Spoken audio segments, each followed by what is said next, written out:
नमस्कार दोस्तों। तो मैं आज आपके लिए लेके आई हूँ तिब्बत और नेपाल की फेमस डिश मोमोज़ की रेसिपी, जो कि खाने में बहुत ही स्वादिष्ट और बनाने में बहुत ही आसान होती है।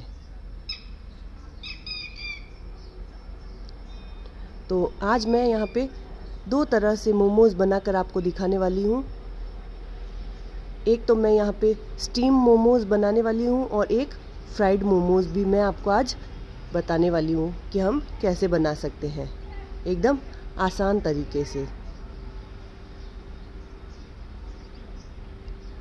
मोमोज़ तिब्बत और नेपाल की बहुत ही लोकप्रिय डिश है और इसे बनाना शुरू करते हैं। तो चलिए, मोमोज़ बनाने के लिए हमने यहाँ पे सबसे पहले एक बाउल लिया है और उसके अंदर हमने 1.5 कप जितना मैदा ले लिया है।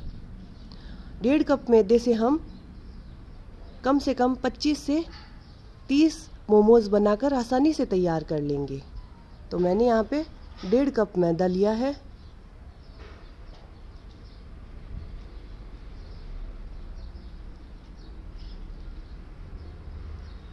अब मैंने इसके अंदर पानी ऐड करके और इसका एक सॉफ्ट डो लगा लिया है। मैंने यहाँ पे नमक ऐड नहीं किया है। अगर आपको पसंद हो तो आप यहाँ पे आधा चम्मच नमक भी ऐड कर सकते हैं।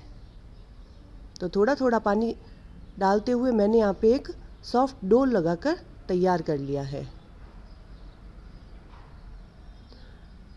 और डो लगाने के बाद हम इसको 10 से 15 मिनट के लिए ढककर साइड में रख देंगे। तब तक हमारा डो थोड़ा सेट हो जाएगा और जब तक हमारा डो सेट होगा हम स्टफिंग बनाकर तैयार कर लेंगे। तो स्टफिंग बनाने के लिए हमने यहाँ पे ली है पत्ता गोभी और शिमला मिर्च। अगर आपको और कोई भी सब्जी पसंद हो तो आप मोमोज़ में ऐड कर सकते हैं। तो मैंने यहाँ पे सबसे पहले पत्ता गोभी को अच्छे से धो के और रफली चॉप किया था और उसके बाद में चॉपर की हेल्प से छोटे छोटे पीसेज में पत्ता गोभी को चॉप कर लिया। फिर मैंने यहाँ पे शिमला मिर्च को भी रफली चॉप करके और चॉपर में डाल के अच्छे से उसको चॉप कर लिया। फिर मैंने यहाँ पे 1 इंच अदरक का टुकड़ा लिया, उसे भी कद्दूकस करके मैंने इसके अंदर ऐड कर दिया। फिर आधा चम्मच हम इसके अंदर ऑरिगेनो, चिली फ्लेक्स और काली मिर्च का पाउडर ऐड कर देंगे। यहाँ पे आप चिली फ्लेक्स और ऑरिगेनो को स्किप भी कर सकते हैं। अब मैंने यहाँ पे 1 चम्मच नमक और 1 चम्मच सोया सॉस ऐड कर दिया है। अब हम इसको अच्छे से मिक्स कर लेंगे। अब हम इसमें बारीक कटे हुए धनिया के पत्ते ऐड कर देंगे। तो ये हमारी मोमोज़ की स्टफिंग बनकर तैयार हो चुकी है। अब हम इसको फिर से अच्छे से मिक्स कर लेंगे। अब ये हमारा मोमोज़ बनाने के लिए डो एकदम तैयार हो चुका है। तो मोमोज़ बनाने के लिए हम यहाँ सबसे पहले छोटी छोटी लोइयाँ बनाकर रख लेंगे। मैंने साथ में ही सारी लोइयों को बनाकर रख लिया था ताकि इसको बनाने में आसानी हो। तो अब हम छोटी छोटी पूरियाँ बनाकर तैयार कर लेंगे और उसमें 1 चम्मच स्टफिंग भर देंगे। और फिर जो आप शेप देना चाहें, जो आपको अच्छी लगे, आप वो शेप देकर मोमोज़ तैयार कर सकते हैं। मैंने यहाँ पे कुछ गोल और कुछ इस तरह से शेप देकर तैयार की है।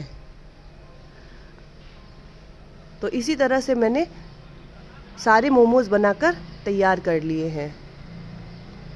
फिर से मैंने यहाँ पे एक छोटी छोटी पूरी बनाकर तैयार की और फिर उसमें 1 चम्मच मैंने यहाँ पे स्टफिंग ऐड की और इसी तरह से सारे मोमोज़ बनाकर तैयार कर लिए। आप मोमोज़ को कोई भी शेप दे सकते हैं या फिर आप गुजिया वाले मोल्ड से गुजिया की तरह भी बनाकर इसको गुजिया वाली शेप भी दे सकते हैं। इससे भी मोमोज़ बहुत अच्छे बनके तैयार होंगे। पूरी बनाकर और उसमें 1 चम्मच स्टफिंग ऐड करके और फिर आप उसको गुजिया वाली शेप भी दे सकते हैं। तो ये हमारे सारे मोमोज़ बनकर तैयार हो गए। अब हम इसको स्टीम करेंगे।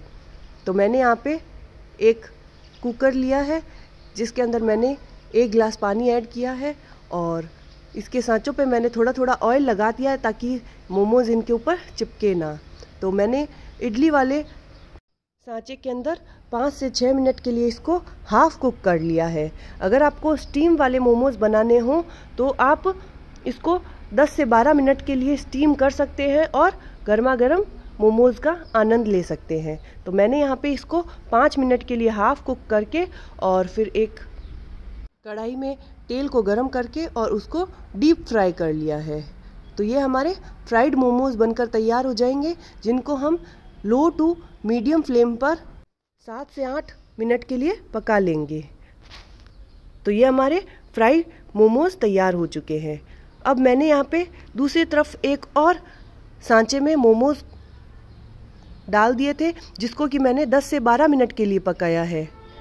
तो ये हमारे 10 से 12 मिनट पकने के बाद स्टीम मोमोज़ तैयार हो चुके हैं। तो मैंने यहाँ पे आज दोनों तरह से मोमोज़ बनाया। 10 से 12 मिनट मोमोज़ को स्टीम करने के बाद स्टीम मोमोज़ तैयार है और 5 मिनट स्टीम करने के बाद हमने इसको डीप फ्राई कर लिया है।